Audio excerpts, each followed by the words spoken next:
خير. صبحك الله بالنور والسرور يا سيد العزيز. يا حياك الله. مساء عليكم ومساء على جميع الموجودين عندك. طبعا اعذروني انا اعرف بس الكابتن جاسم الهويدي. تفضل. الباقي ارجو يعذروني صراحه. تفضل. ولكن اول شيء انا ايد الكابتن اللي على يدك اليسار اللي لابس ازرق. نعم. كلامه 100%. وابغى ارد على الكابتن اللي جنبه اللي عنده غطره حمراء. للتوضيح بس يحيى اللي على يساري كابتن محسن غانم ابو عبد الله لاعب سابق في نادي القادسيه، وبجانبه كابتن ناصر بنيان لاعب سابق في نادي القادسيه، واثنينهم لاعبين منتخب سابقين. ذكرته الان ذكرته نعم ناصر بنيان ذكرته. حياك الله. طيب ابغى ارد عليه بس.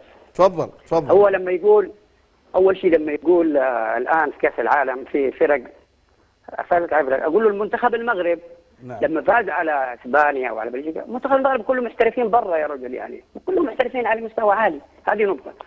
لما يقول الهلال ما دام انه وصل للنهائي له حق مشروع بكاس العالم، اقول له لا يا رجل، الرجاء البيضاوي لما وصل للنهائي ولا عنده لاعب محترف. الان الاماراتي لما تاهل للنهائي فاز على بوكا جونيورز، خلاص حدد. الان الهلال لما لعب مع الوداد، الهلال لعب 6 محترفين، 6.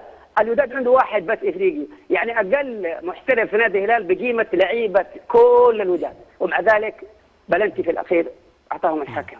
الان برضه مع فلامينغو كيف فاز؟ لما بلنتي اخر الشوط الاول وطرد، فمو هو مقياس. فريق البرازيل ما هي مقياس، والكابتن صراحه نسيت اسمه برضه، اقول له كلامك صحيح، لا نحلم باكثر من كذا، خلاص وصلنا نهائي يكفي خلاص. اما يجي يقول لي لا يفوز على مدريد، لا. يحيى انت سعودي؟ انا سعودي، نعم سعودي، بس اقول الحد.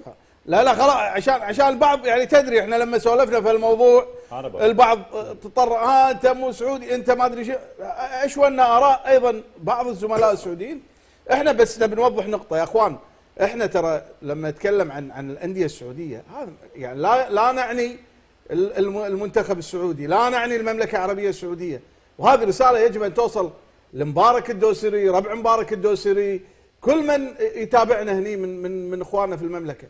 احنا على مستوى الانديه في بالكويت، القادسيه لما يلعب برا في بطوله خارجيه في كويتيين ما يشجعونه، العربي نفس الشيء، الكويت نفس الشيء، هذا على مستوى الانديه، على كل مستوى انديه العالم.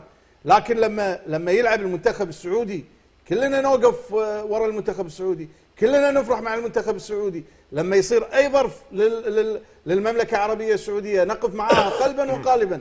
لا يمكن لا احد يزايد على حبنا للمملكه، وقوفنا مع المملكه، احترامنا وتقديرنا، واسم خادم الحرمين الشريفين على راسنا، اسم سمو العهد الامير محمد بن سلمان على راسه. لا احد يمكن يزايد علينا. لكن لما نتكلم بالكره يا جماعه، هذا كلام كره، هذا معايات كره.